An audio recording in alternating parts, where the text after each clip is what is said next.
Taínos seem to have reacted to the Spanish in different ways. The Spaniards learned a lot from that first contact in the Caribbean. Initially, relationships between the Spanish and Taíno were good. There was a sense of happiness, and in my mind I'm envisioning how it occurred.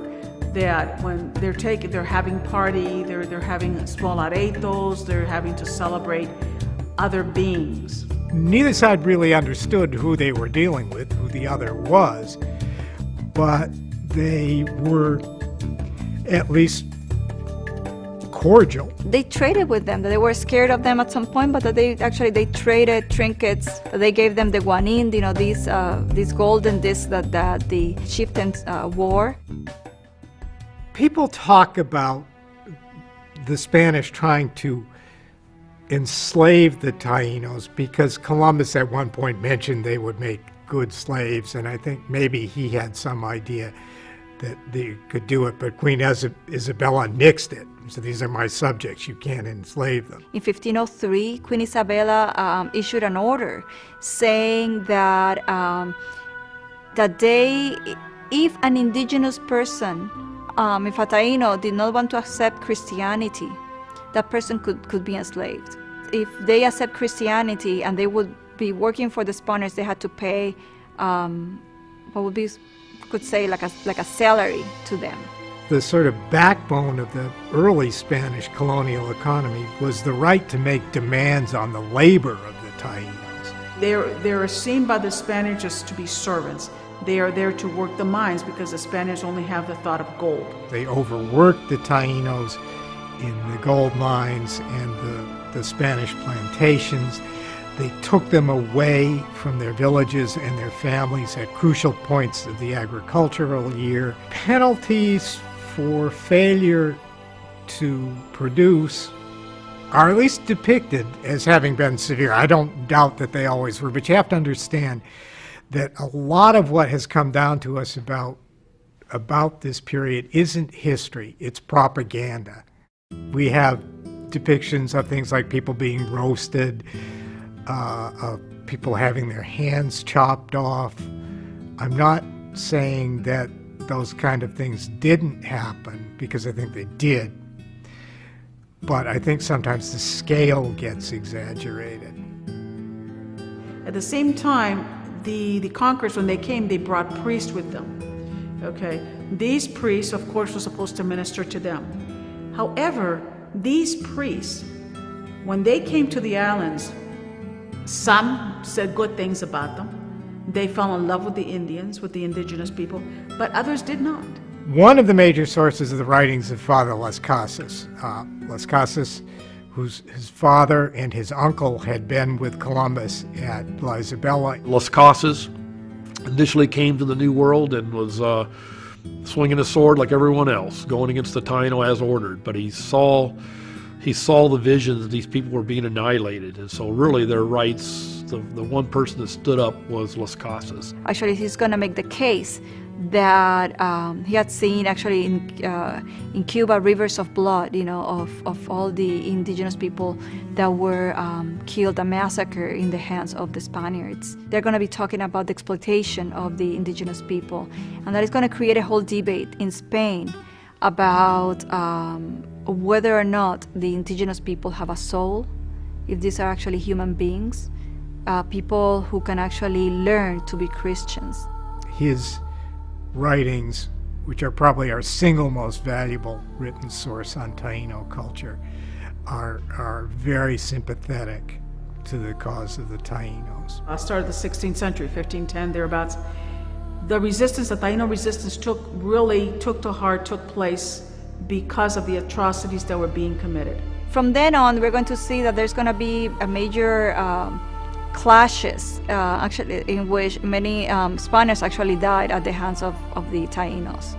The trigger, at least as the story has come down to us, was when a Spaniard cut off a Taíno's ear on a trumped-up charge of theft. The Spanish were exploring in the interior, a group of them, and they went to cross a river, and so they took their clothes off to swim across.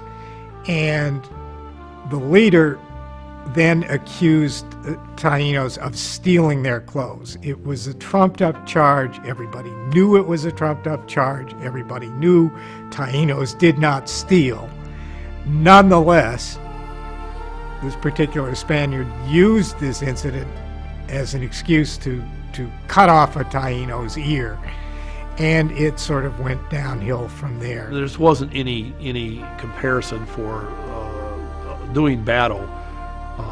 You would have to side on the side of the old world technology. The Spanish show up with hackbutt rifles, crossbows, large dogs trained as attack dogs, horses with soldiers with lances. Taíno weapons, they did have bows and arrows, but the weapon that the Spanish say they feared the most, and which the most effective Taíno weapon, was a long club known as a macana. It was said to have been capable of crushing a man's skull even if he were wearing a steel helmet. We had clubs, we had stones, yes, we had metal, we had knives, but they had weapons that we did not have.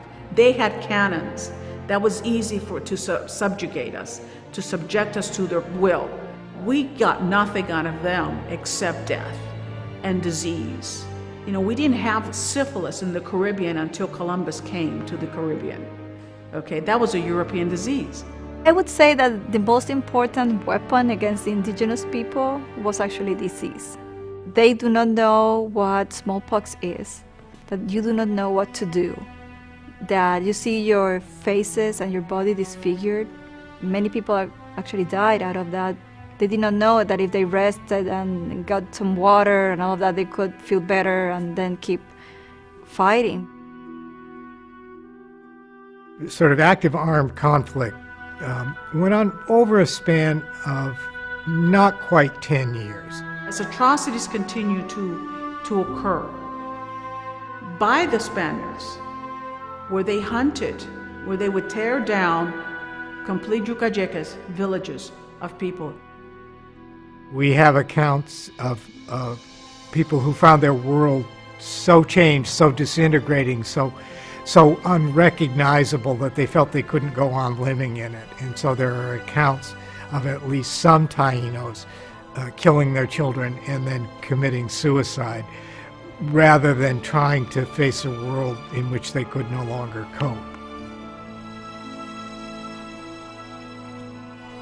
The annihilation of the culture of the Taíno and right in through the Americas is well documented. That small amounts of Spanish made huge influence because of their arms and their weapons and their tactics. They were there to conquer. They were there to make a conquest. In terms of how many Taínos there were in 1492, the estimates range very widely. The low estimate is 60,000. This is for the island of Hispaniola alone. The most common figure you'll see is 1 to 2 million. I think that's a number that seems okay to me, but it really is just a number. I don't think we have a particularly good handle on it. Maybe there's 1 million. Maybe there was 500,000. The point is there was a large number of indigenous population, the Taíno, that were decimated, assimilated, or just disappeared within the first 10 to 20 years of contact with the New World, the Spanish arrival. If someone were to ask me to describe the Spanish impact on the Taínos in one word, I would say devastating. But I would not say completely fatal. I don't think the Spanish totally exterminated the Taíno people. Those that didn't die from disease or from working the mines or being forced into slave labor were assimilated into the African blacks that were being brought in starting in 1511. And so these cultures were becoming intermixed. So I don't think the Taíno are gone. I think they're still here today. Certainly the linguistics are here. We talk about hurricane, Taíno, canoe, Taíno, manatee, Taíno, the word barbecue, Taíno. There are people who identify themselves as Taíno. The largest and most active groups are in Puerto Rico. The 2010 census that we just had, there was a 48% increase in people identifying as Taino on the island in Borinquen. That translates to about 19,000 people. Been a very important study. It was done now a few years ago under National Science Foundation, University of Puerto Rico, looking at genetics and looking at the traits of Taino that are in the genome. And certainly we see that. That's not to be unexpected. First they went to remote village areas, then they went just to the general population. And what they found was as many as 60% of the population in Puerto Rico is carrying the genome of the Taino. It is my job to go to Cleveland, where there are 44,000 Puerto Ricans. If we go by the statistics, 60% of them are going to have Taino heritage, Taino blood in them, Taino DNA. They don't live the way Tainos did 500 years ago, but we don't live the way our ancestors did 500 years ago. But they do try to preserve some Taino traditional knowledge, Taino dances and music, Taino beliefs, and so on. Now we have a resurgence. The resurgence is that we accept who we are as indigenous people. It makes no sense for a nation such as ours to not be aware and not to know what has been done generations past. It isn't meant to be that we are to feel guilty about it, but not to let it happen again. If you look at the major transformations in human history, and I don't care, give me a list, a short list, 5, 8, 10, 12, I don't care how many. You have to include in that list the unification of the old and new worlds into a single world. After that, everything is different from the way it was before. People, plants, animals, diseases, ideas start moving all over the world in this sort of first great sweep of globalization, a word that's much bandied about nowadays.